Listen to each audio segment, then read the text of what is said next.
Good morning students, मेरा नाम रेणुका दीवान है और पार्शियल डिफरेंशियल इक्वेशन का हम लेक्चर नंबर 6 कर रहे हैं, जिसमें मैं फॉर्मेशन पढ़ा रही हूँ। किसका? पार्शियल डिफरेंशियल इक्वेशन का। हमें पता है पार्शियल डिफरेंशियल इक्वेशन का जो फॉर्मेशन है वो दो तरीके से होता है। पहला बाय एलिमिनेटिंग कांस्टेंट और दूसरा होता है बाय एलिमिनेटिंग फंक्शन। तो ये रहा आपका क्वेश्चन नंबर 1 और 2 लिखा हुआ है। 2 को आप लोग सेल्फ करके कमेंट सेक्शन में जाकर इसका सॉल्यूशन बताएंगे क्या पीडीई आ रहा है। Form partial differential equation by eliminating A B question number 1 में लिखा हुआ है और क्वेश्चन नंबर टी में भी फॉर्मेशन ही है। इसको आप लोग कर लेंगे। अब इसके बाद मैं इसको मिटा रही हूं ताकि मैं 1 को कर सकूं।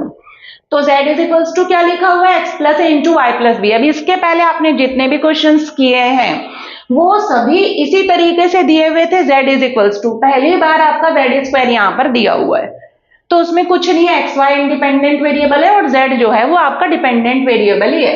तो चलिए अब हम लोग करने जा रहे हैं सॉल्यूशन नंबर 1 करने जा रहे हैं।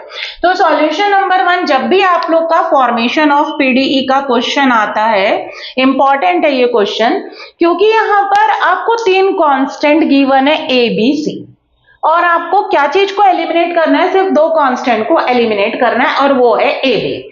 तो जब कभी भी आपको कांस्टेंट को एलिमिनेट करो बोलेगा तो आप पहले देखिए, मैंने आपको बताया है कि नंबर ऑफ कांस्टेंट और नंबर ऑफ इंडिपेंडेंट वेरिएबल अगर इक्वल है, दोनों अगर इक्वल है, तो हमारा जो पीडीई फॉर्म होगा वो कितने ऑर्डर का होगा? 1 ऑर्डर का। 1 ऑर्डर का मतलब हमको एक ही बार डिफरेंशिएट करने से काम चलेगा। ये पहला है।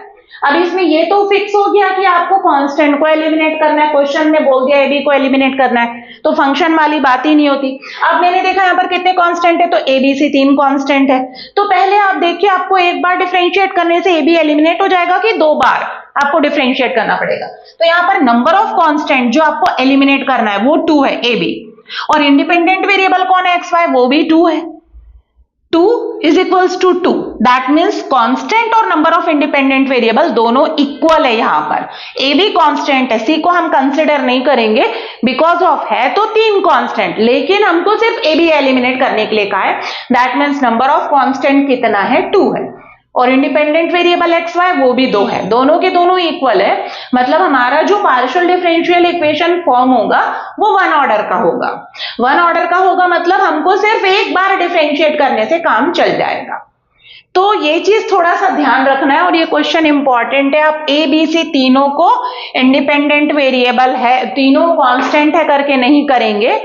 तो यहां पर कांस्टेंट कौन है? सिर्फ ए बी, और इंडिपेंडेंट वेरिएबल एक्स वाई दोनों इक्वल है। इसका मतलब हमारा जो पीडी फॉर्म होगा वो 1 ऑर्डर का होगा। हमको एक ही बार डिफरेंशिएट करने से हमारा जो ए बी है वो एलिमिनेट हो जाएगा। सी से हमको कुछ काम नहीं है। तो चलिए अब स्टार्ट करते हैं। जो हमारा दिया हुआ है क्वेश्चन, एक्स माइनस ए का square plus Y minus B का square is equals to Z square minus C, इसे 1 नंबर डालिए। अब इसके बाद हम लोग क्या करेंगे? डिफरेंशिएट करेंगे। Differentiating 1 partially with respect to X and Y. X Y independent variable है और यहां पर जेड कौन है? Dependent variable. तो जेड स्क्वायर का एक्स के भी रिस्पेक्ट में होगा और वाई के रिस्पेक्ट में होगा, और एक्स वाई दोनों इंडिपेंडेंट वेरिएबल है। जब आप एक्स के रिस्पेक्ट में करेंगे तो वाई को एज अ कांस्टेंट ट्रीट करना पड़ेगा, और जब आप वाई के रिस्पेक्ट में डिफरेंशिएट करेंगे तो एक्स को एज अ कांस्टेंट ट्रीट करना पड़ेगा। तो चलिए एक्स के रिस्पेक्ट में कर रही हूं, तो एक्स माइनस ए के स्क्वायर का होगा, वाई माइनस बी के स्क्वायर का डेरिवेटिव क्या होगा? 0। एक्स माइनस ए के स्क्वायर का क्या होगा? 2 सामने आएगा, एक्स माइनस ए की पावर 2 माइनस 1, दैट मीन्स 1। फिर x माइनस ए के x का होगा, क्या होगा? 1 होगा। y माइनस बी के स्क्वायर का 0 is equals to Z square का होगा, c का डेरिवेटिव 0। अब z स्क्वायर किसका फंक्शन है? z का फंक्शन है। उसका मुझे किसके रिस्पेक्ट में डिफरेंशिएशन करना है? x के रिस्पेक्ट में डिफरेंशिएशन करना है। तो पहले होगा कि नहीं होगा? बिल्कुल होगा, क्योंकि z एक्स वाई का फंक्शन है, दोनों के रिस्पेक्ट में होगा। बट z स्क्वायर किसका फंक्शन है? z का फंक्शन है, इसलिए z स्क्वायर का पहले z के रिस्पेक्ट में होगा, फिर z का किसके रिस्पेक्ट में होगा? x। इनडायरेक्ट डेरिवेटिव होगा, डायरेक्ट नहीं होगा। जेड स्क्वायर का पहले जेड के रिस्पेक्ट में, फिर जेड का एक्स के रिस्पेक्ट में। तो जेड स्क्वायर का जेड के रिस्पेक्ट में क्या होगा 2z और into del Z by del X. तो इस तरीके से इसका डेरिवेटिव होगा। तो जेड स्क्वायर का 2z और into del Z by del x, और c का जो है वो 0 होगा। 2 cancel, x minus a is equals to कितना आ रहा है z into del Z by del x. This is equation number 2। हो गया। अब इसी तरीके से इसको किसके रिस्पेक्ट में डिफरेंशिएट करेंगे, y के रिस्पेक्ट में करिए। तो y के रिस्पेक्ट में करेंगे तो x माइनस a के स्क्वायर का क्या हो जाएगा 0, y माइनस b के स्क्वायर का पहले पावर का होगा। तो 2 सामने, y माइनस b की पावर क्या होगा 2 माइनस 1 दैट मीन्स 1, और इंटू y का क्या होगा 1 होगा, y माइनस b का होगा जो y का 1 होगा और b का 0 is equals to z square है, z स्क्वायर c का डेरिवेटिव 0 होगा। z स्क्वायर का मुझे किसके रिस्पेक्ट में करना है, y के रिस्पेक्ट में करना है। तो z स्क्वायर पहले z का फंक्शन है इसलिए उसका पहले z के रिस्पेक्ट में होगा, फिर z का किसके रिस्पेक्ट में होगा y, और c का जो डेरिवेटिव है वो क्या हो जाएगा आपका 0। तो कितना आ रहा है 2 into y minus b is equals to, इसका 2z हो जाएगा और into del Z by del y, 2 cancel, y minus b is equals to कितना आएगा z into del Z by del y. अब ये आ गया इक्वेशन नंबर 3। अब 2 और 3 को देखिए, यहां से a निकाला जा सकता है और यहां से b निकाला जा सकता है और उसको ले जाकर किस में रख सकते हैं हम लोग इक्वेशन नंबर 1 में। बट बेटर ये है कि x माइनस a है हमारे इक्वेशन 1 में, तो सीधा हम x माइनस a को रख दें। x माइनस a की जो ये वैल्यू आई है 2 से, और y माइनस b की वैल्यू जो आई है 3 से, उसको ले जाकर हम डायरेक्टली 1 में रख सकते हैं, उससे और इजी हो जाएगा। तो पुट 2 3 इन 1, ये ज्यादा बेटर रहेगा।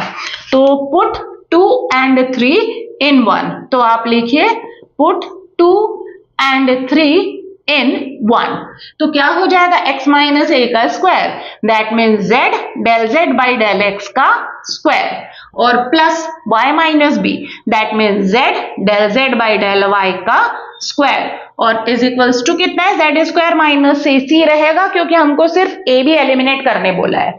तो ये z स्क्वायर p स्क्वायर हो जाएगा, del z by del x को मैंने p से रिप्लेस किया, z स्क्वायर ये q से रिप्लेस हो जाएगा और z square minus c। This is required partial differential equation end में लिखेंगे और इस तरीके से हमारा ये क्वेश्चन सॉल्व होगा। सो स्टूडेंट्स, आपको जब भी देखना है, जब भी क्वेश्चन आता है तो आप देखिए आपको क्या एलिमिनेट करने बोला है, ए बी, तो सी का कोई वेटेज नहीं है, ए बी को एलिमिनेट करने बोला है, दैट मीन्स हमारे पास जो कांस्टेंट है वो 2 है, तो इंडिपेंडेंट वेरिएबल देखिए वो भी 2 है, दोनों इक्वल होते हैं तो हमारा जो पीडीएफ फॉर्म होता है वो 1 ऑर्डर का होता है, इसलिए सिर्फ हम एक बार डिफरेंशिएट करें तो हमारा जो कांस्टेंट था वो एलिमिनेट हुआ और इस तरीके से हमको एक पार्शियल डिफरेंशियल इक्वेशन मिल गया।